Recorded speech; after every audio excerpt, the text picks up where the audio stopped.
the east of Kenya's capital, Nairobi, lies Dandora, Kayole, Kariobangi, Jericho, Buruburu, Tena, and Umoja.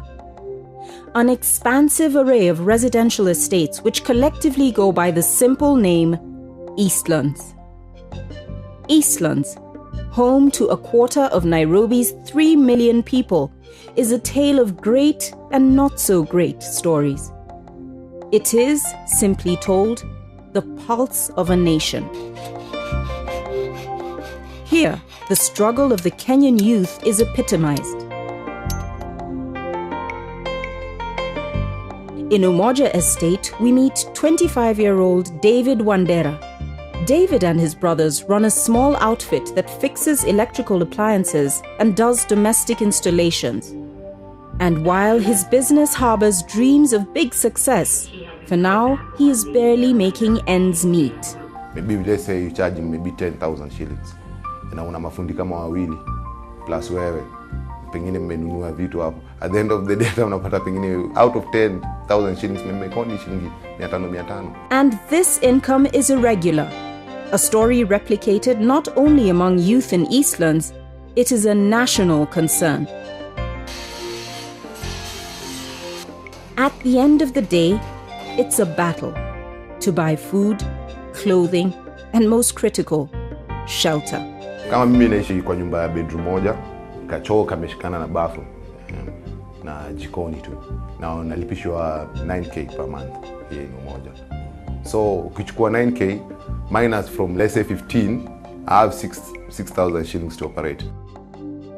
For David and other youth like him who have not secured formal employment, every day is a race to beat a 30-day time bomb: rent. Unapata kazi anafanya maybe kwa mwisho wa mwezi, hata sio mwisho wa mwezi, per day maybe ni kitu 100, na watoto wanasoma, majukumu, kuvaa, manguo, kualisha nini, unaona.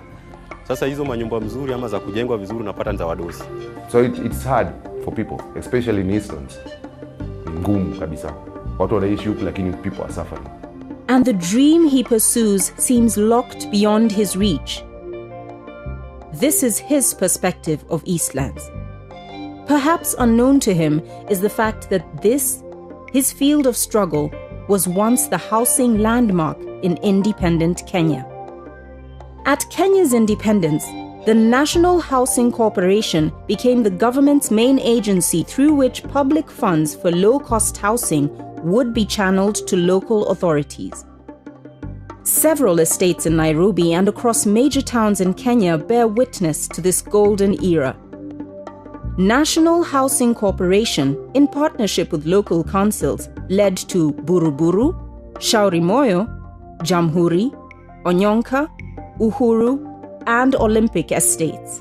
Ngara used to be a marvelous place, a good place to live. In fact, it was the best place, especially the city council's houses. We used to have a playing ground for the children. The houses used to be painted, and occasionally they used to come and spray them for any insect or whatever. Tulikuwa barabara hii ilikuwa kukikanyanga rami hapa mpaka town.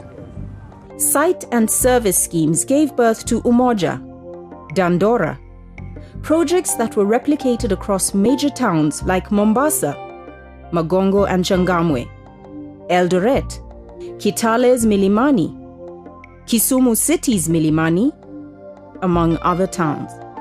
The government, on the other hand, provided housing to civil servants. But something changed in the 1970s.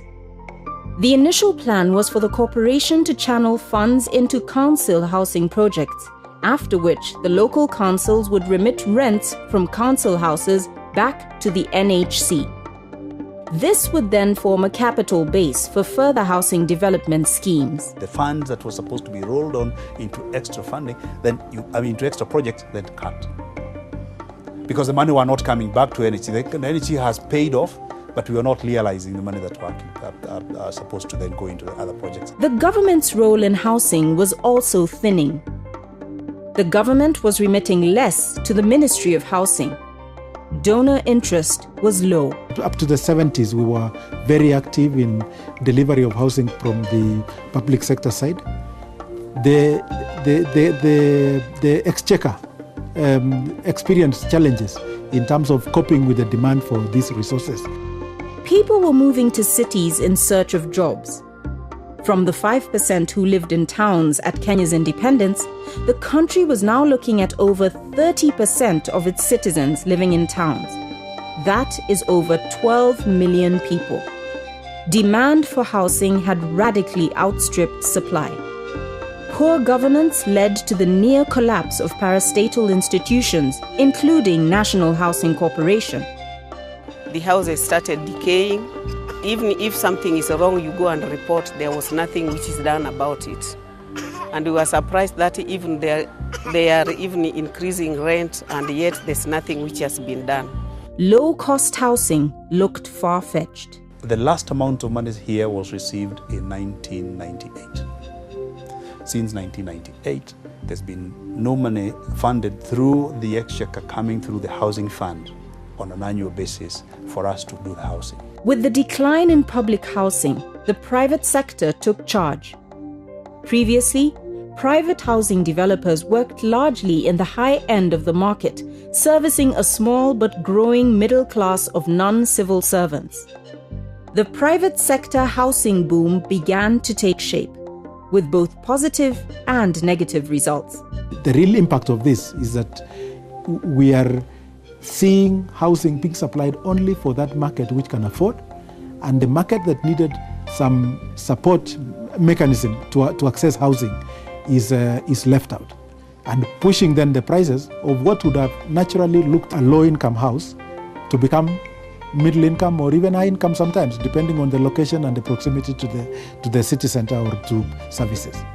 By 2009, the estimates paint a dire situation.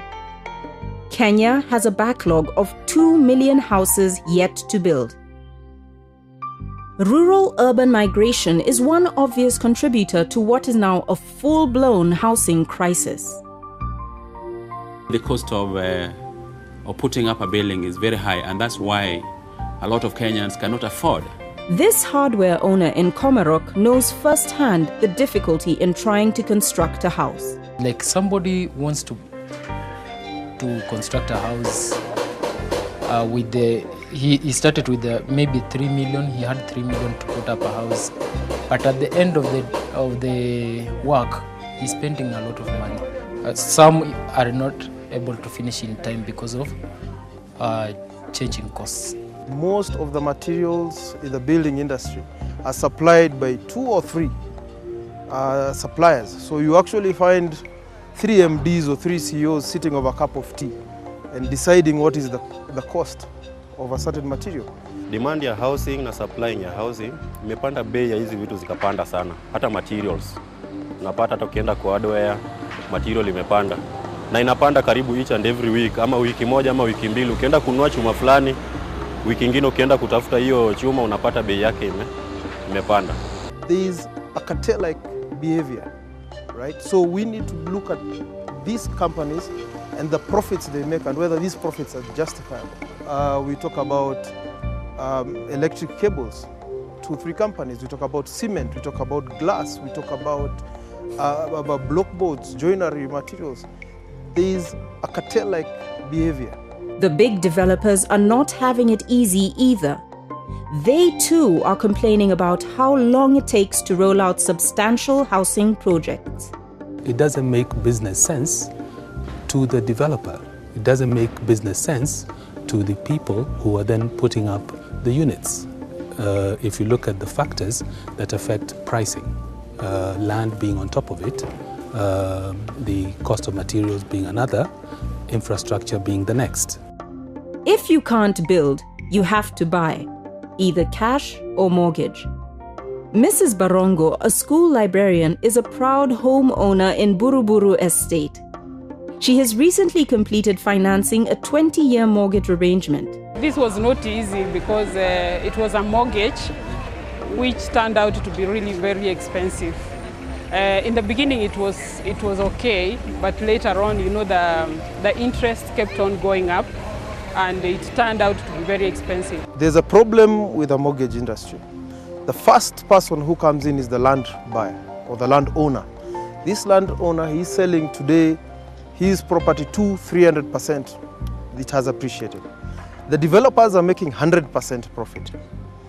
The banks are charging between 50 to 100%, including the mortgage company.